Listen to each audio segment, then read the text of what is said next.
Hello बच्चों, welcome to Ashish classes. आज हम लोग सॉलिड स्टेट का पार्ट 2 पढ़ेंगे।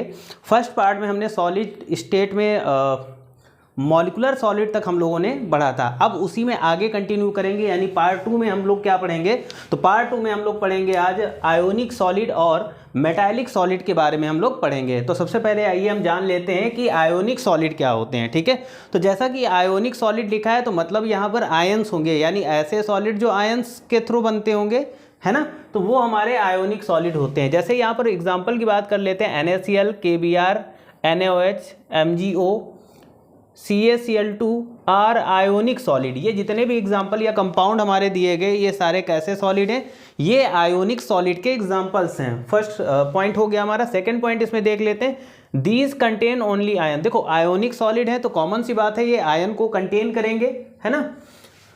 नेक्स्ट पॉइंट आ जाता है, these the cation and anions are held together strong electrostatic force of attraction। देखो ये जो कैटायन और एनायन होते हैं, ये जो एक दूसरे से जुड़े हुए होते हैं, ये स्ट्रॉन्ग इलेक्ट्रोस्टैटिक फोर्स के थ्रू एक दूसरे की ओर अट्रैक्ट रहते हैं। नेक्स्ट पॉइंट आ जाता है हमारा, they do not have conduct electricity in solid state. देखो ये क्या होते हैं, आयोनिक सॉलिड जो होते हैं हमारे, ये क्या करते हैं कि जब ये सॉलिड स्टेट में होते हैं तो इनमें इलेक्ट्रिसिटी कंडक्ट नहीं कराई जा सकती, मतलब इनमें इलेक्ट्रिसिटी कंडक्ट नहीं होती है। ठीक है, नेक्स्ट पॉइंट आ जाता है कि these have high melting and boiling point. अब देखो आयोनिक सॉलिड का जो मेल्टिंग और बॉइलिंग पॉइंट होता है वो काफ़ी हाई होता है, यानी बहुत ही ज़्यादा हाई कह सकते हैं। It is because the ions become free to move. अब ये होता क्या हो, तो it is because the ions become free to move and the molten state as well as solution.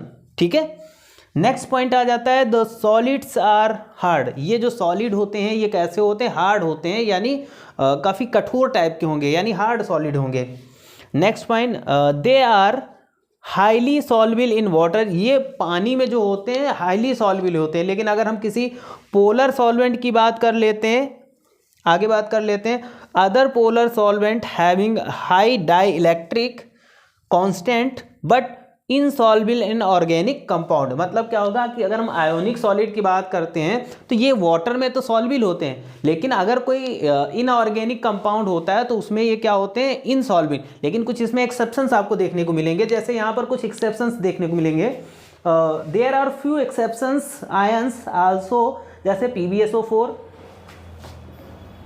BaSO4, AgCl, AgBr, PbS are ionic compound. ये है तो ionic compound, but they are insoluble in water. लेकिन ये पानी में या water में insoluble, तो ये हमारे एक्सेप्शंस हैं। देखो मोस्टली जो आयोनिक सॉलिड होते हैं वो पानी में सॉल्युबल होते हैं, लेकिन ऑर्गेनिक कंपाउंड में इनसॉल्युबल होते हैं। लेकिन एक्सेप्शंस की बात कर लेते हैं तो PbSO4, BaSO4, AgCl, AgBr, PbS are, ये ऐसे हमारे आयोनिक कंपाउंड हैं जो वाटर में इनसॉल्युबल होते हैं। ठीक है, तो यहाँ तक आई थिंक आयोनिक सॉलिड आप सभी को समझ में आया होगा। अब हम लोग आगे बढ़ते हैं, यहाँ पर मेटालिक सॉलिड की बात कर लेते हैं। तो मेटालिक सॉलिड में बताया गया है कि in metallic solid metals atom are bonded by metallic bonds. देखो यहाँ पर मेटालिक सॉलिड में क्या होगा कि जो मेटल एटम होंगे वो बॉन्डेड होंगे, मतलब बंधे हुए होंगे या घिरे हुए होंगे, बॉन्डेड बाय मेटालिक बॉन्ड्स के द्वारा बंधे होंगे एक दूसरे से।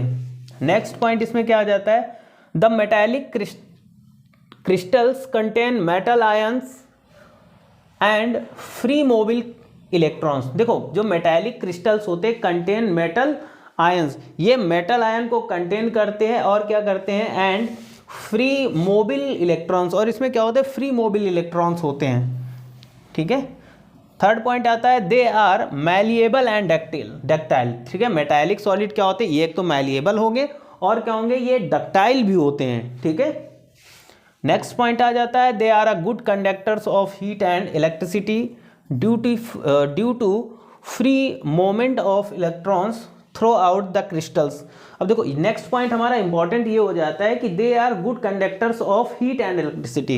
ये जो हमारे क्या होते हैं मेटालिक सॉलिड्स होते हैं, ये गुड कंडक्टर्स होते हैं हमारे हीट और इलेक्ट्रिसिटी की। अब क्यों होते हैं, तो रीजन दिया गया है due to the free moment, यानी due to the free moment of electron throughout the crystal. क्यों, क्योंकि किसी क्रिस्टल में इलेक्ट्रॉन क्या करते हैं, मूवमेंट करते हैं, घूमते हैं, ठीक है। तो जब इलेक्ट्रॉन मूवमेंट करेंगे तो कॉमन सी बात है कि हमारे उसमें कंडक्टिविटी होगी, मतलब चाहे हम हीट को फ्लो करें या फिर लाइट को फ्लो, इलेक्ट्रिसिटी को फ्लो करें, तो वो फ्लो हो जाएगी। इसका रीजन ये है moment of the electrons. Next point, they have moderate heat of fusion. Next point important, इसको हम कर सकते हैं, they have a moderate heat of fusion, ठीक है। नेक्स्ट पॉइंट आता है दे आर मैलिएबल एंड डक्टिल। अब देखो ये क्या होते हैं, जो मेटालिक सॉलिड होते हैं ये मैलिएबल भी होते हैं और मैलिएबल के साथ साथ ये डक्टिल भी होते हैं। नेक्स्ट, अब अगर हम मेटालिक सॉलिड की डेफिनेशन फॉर्म में देखें, ठीक है, तो डेफिनेशन में क्या बताया गया है, the force that bind a metal ion to number of electron is called metallic bonds. तो ये छोटी सी अगर हम इसको डेफिनेशन फॉर्म में बोल सकते हैं तो बिल्कुल सही है। तो ये था हमारा मेटालिक सॉलिड और आयोनिक सॉलिड, और दोनों को अच्छे से हम लोगों ने डिस्कस किया। अब हम लोग इसके आगे कंटिन्यू करेंगे।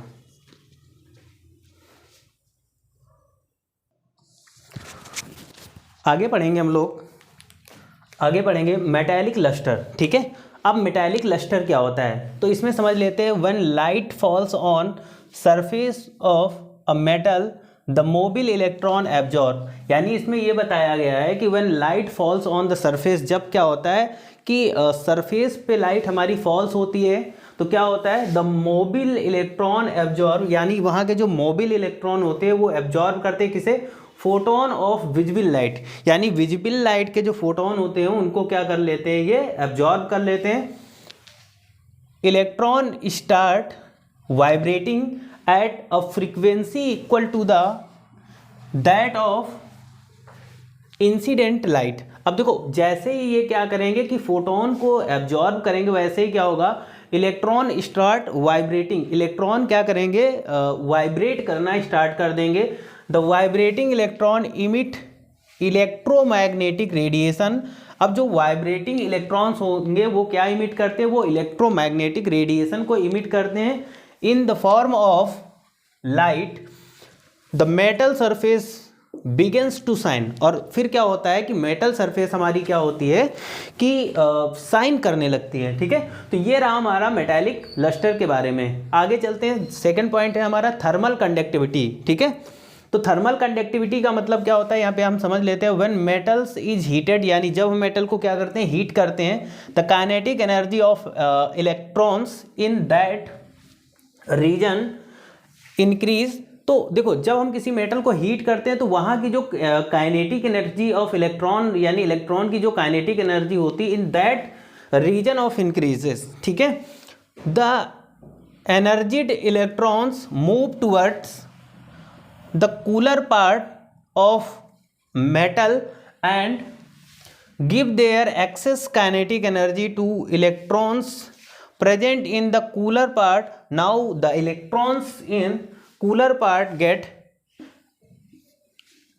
एनर्जी। देखो जब क्या होता है कि थर्मल कंडक्टिविटी की बात करते हैं, तो जब हम किसी भी क्या करते हैं, किसी भी मेटल को हम गर्म करते हैं, ठीक है, तो वहाँ पर जो काइनेटिक एनर्जी ऑफ इलेक्ट्रॉन, यानी इलेक्ट्रॉन की जो काइनेटिक एनर्जी होती है वो क्या होता है, region increases the energy electron, यानी जो एनर्जी इलेक्ट्रॉन होते हैं move towards the cooler part.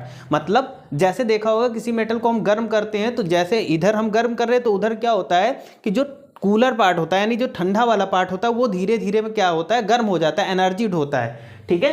तो वही यहाँ पर बताया गया है।